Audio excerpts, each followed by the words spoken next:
Hello guys, welcome back to the channel. In today's video, I'm going to show you how to catch pizza slice in Fish It Game of Roblox new classic island update. Okay, let's get into it guys. So I've just taken a quest from the pizza man, which is called the catch the slices quest. And as you can see here that we need to fish out 10 pizza slices. And I'm going to show you guys how you can catch them. So you just need to go to the fishing spot right here. Wait, just follow me and you will find a fishing spot. Okay, just fish here.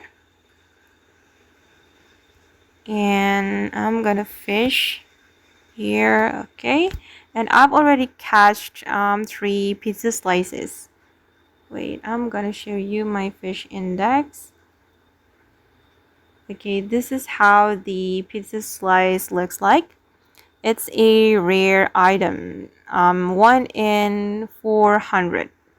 So yeah, just use the best rod that you have. For me, I have the Aries rod. I haven't unlocked the Ghost Fin rod yet, guys. It's so hard. If you have Ghost Fin or Element rod, you can use them. Okay guys, and that's how we can catch the pizza slices and Fish It Game of Roblox new classic update. I hope this video will be useful for you. Thank you so much for watching and bye!